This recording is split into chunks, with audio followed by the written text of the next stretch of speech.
রাগ করলা, বলো বিসমিল্লাহ, বলো সুবহানাল্লাহ। এই কথাটা যে ভাইরাল, এটা বললে আমলনামায় গুনাহ উঠে যেতে পারে যে কারণে, এবং কি এটা মারাত্মক একটা বিষয়।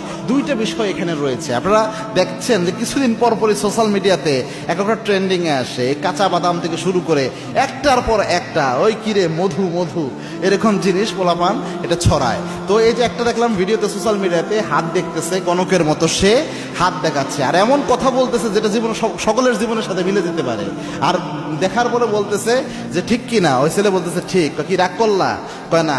বলো বিসমিল্লাহ, বলো সুবহানাল্লাহ। এখানে প্রথম যে বিষয়টা হয়, রাসূলের একটা হাদিস জানেন, আল্লাহর হাবিব সাল্লাল্লাহু আলাইহি ওয়াসাল্লাম জানিয়েছেন, আবু হুরায়রার বর্ণনা, মান আতা কাহিনান, কোন ব্যক্তি যদি গণকের কাছে যায়, গণকের কাছে যে হাত দেখায়, আল্লাহর হাবিব জানিয়েছেন যাওয়ার সাথে সাথে 40 দিনের আমল বাতিল হয়।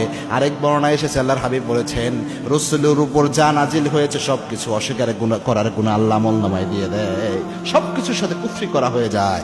এক বর্ণনায় এসেছে 40 দিনের আমল নামাজ শেষ, আরেক বর্ণনায় এসেছে রাসূলের উপর নাজিল করা যা আছে সব অস্বীকার করার মতো গুনাহ আমলনামায় উঠে যায়। এটা হচ্ছে প্রথম, ওই যে হাত দেখানোর বিষয়টা, যেহেতু এটা আমরা ভাইরাল করতেছি, এটা অনেকেই এখান থেকে উৎসাহিত হবে। এই জন্য কারো কোনো গণকের কাছে কখনো হাত দেখাবেন না, গায়েবের একমাত্র মালিক আল্লাহ। 2 নাম্বার, এখানে বিসমিল্লাহ এবং সুবহানাল্লাহ এটাকে ফান হিসেবে ব্যবহার করা হচ্ছে।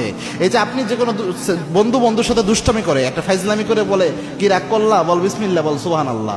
এই যে বিসমিল্লাহ সুবহানাল্লাহ, এটা কিন্তু মারাত্মক একটা শব্দ। আল্লাহ রাব্বুল আলামিনের বরকতময় নাম বিসমিল্লাহ, সুবহানাল্লাহ, তাসবিহ আল্লাহ রাব্বুল আলামিনের বরকতময়, এগুলার অসংখ্য ফজিলত রাসূল সাল্লাল্লাহু আলাইহি ওয়াসাল্লাম হাদিসে বলে গিয়েছেন। তো এই এগুলা নিয়ে যদি আপনি ফাইজলামি করেন বা ফান করেন, এগুলা যদি আপনি আপনার স্বাভাবিকভাবে মজা করার জন্য ব্যবহার করেন, তো এটা তো মারাত্মক, এবং এই ক্ষেত্রে অসম্মানজনক হলে ঈমান নষ্ট হয়ে যেতে পারে। এই জন্য এই কাজটা যেন আমরা না করি। শুধু যদি বলা হতো এতটুকু কি রাগ করলা, এটা একটা আলাদা হিসাব হতো, কিন্তু পোলাপান দেখি বিসমিল্লাহ সুবহানাল্লাহ সহ এইভাবে বলতেছে। এজন্য একটু সাবধানতা অবলম্বন করা উচিত, যে বিসমিল্লাহ সুবহানাল্লাহ শব্দটুকু নিয়ে আমরা যেন ফাইজলামি না করি, যোগ না করি। এগুলো অনেক যুবক ভাই হয়তো আপনাদের কষ্ট লাগতে পারে, কি তোমরা রাগ করলা।